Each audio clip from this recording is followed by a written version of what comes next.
Andrew, when you work for a program, you see a guy like John Hill, who's been 5 years and has played a lot of the ultimate program. What do you say? How does he help this team? In the beginning of the year, he was definitely the leader and tried to just guide us through all the little things, and he really helped us a lot. I wouldn't know what we'd do without him.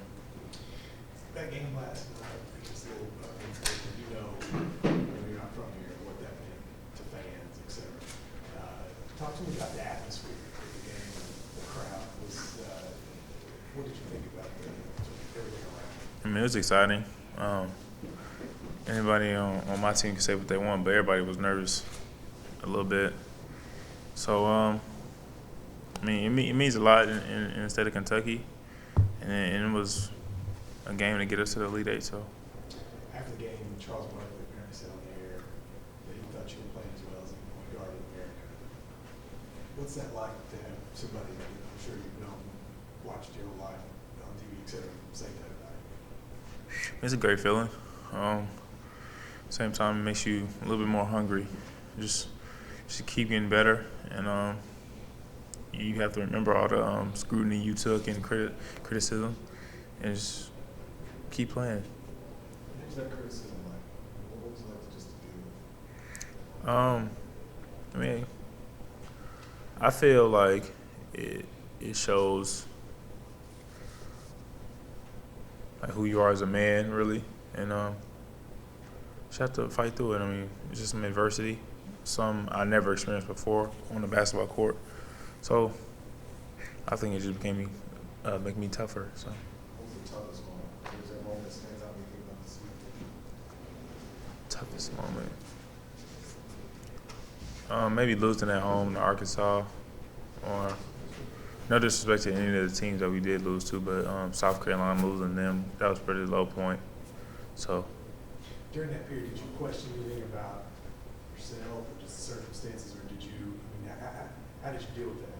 I mean, of course, in those situations, when people are disappointed, you have to go back and realize who you're playing for, yourself and your parents and stuff like that, and you have to get in the gym and just regain that confidence. Your dad did an interview where he said that before the SEC tournament, he told you and your brother, don't worry about us, don't worry about the NBA, just the play, et cetera, et cetera. Can you talk a little bit about that conversation and what that was like? Oh yeah, that kind of lifted some weight off my shoulders. He just told me, don't worry about what happens next year. Just worry about next practice and the next time you get on the floor.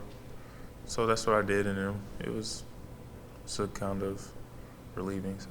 How does an 18-year-old lead other 18-19-year-olds? How did you get to this position? You have to. What people don't understand. People think, oh, you're the point guard, you're gonna come be the leader, but at the same time, you have to earn it. And your teammates, you have to do something to earn your teammates' respect. Whether it's stand up to somebody, or speak up for them, or something.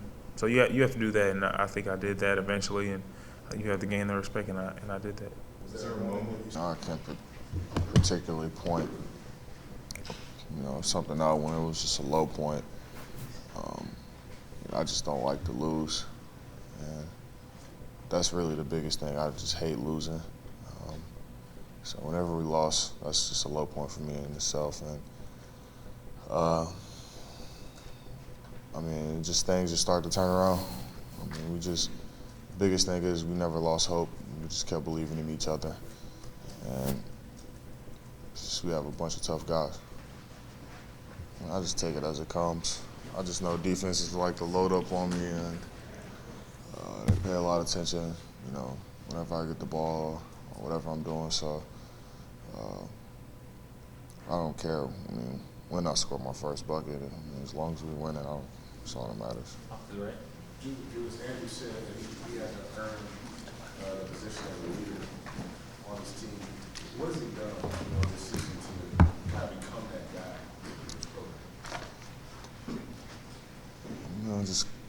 He listened to Coach. Coach helped him out a lot.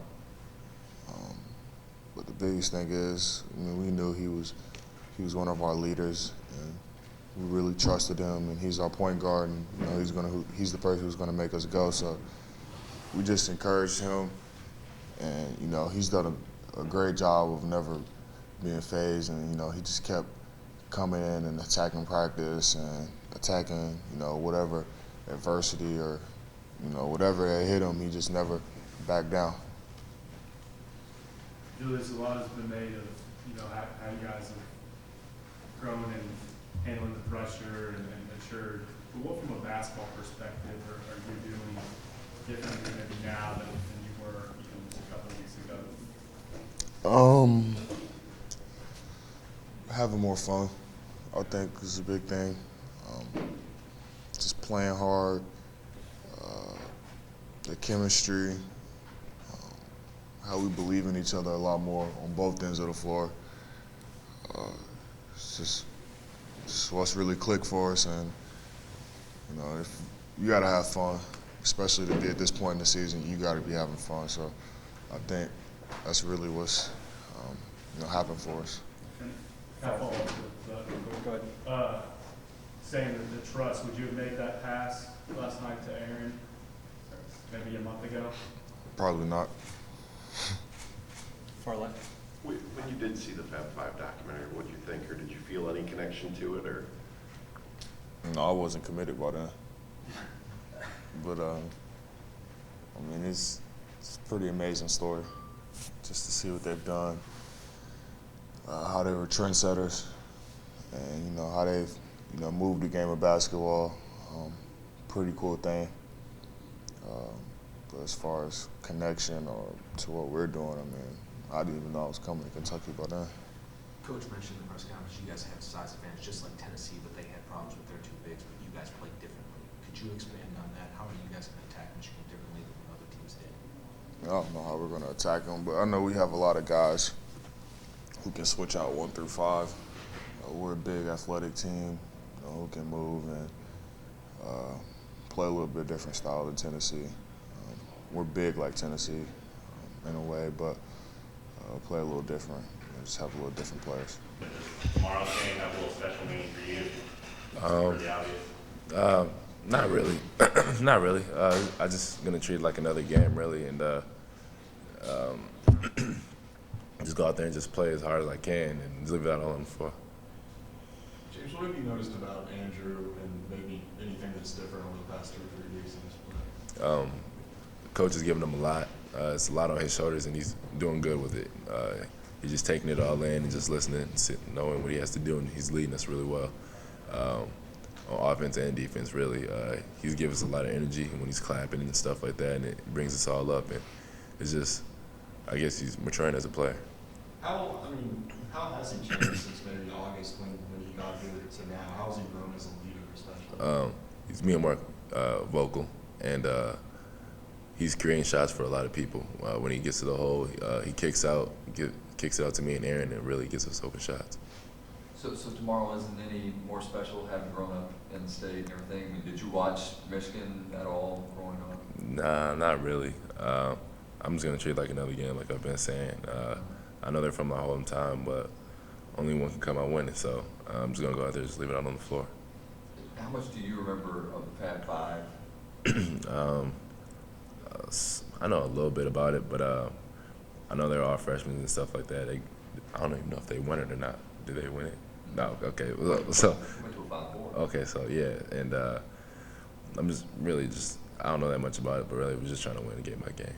What year were you born? 95. So there's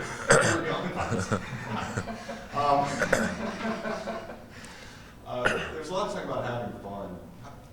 When did that change? It seemed like you all weren't having a lot of fun for most of the season. Really, I'll say before the SEC tournament started, that's when we really cracked down on being physical and stuff like that, and really executing the offense. And really, stuff started getting fun when we all created shots for each other and being there for each other and started communicating a lot more. Was there anything that Kyle said, or maybe Andrew or any other player said that you were able to turn that page? Not really. It was just us as more collective as a team coming together. We probably had a meeting, and we just knew we had to crack down and just keep winning and fight for each other.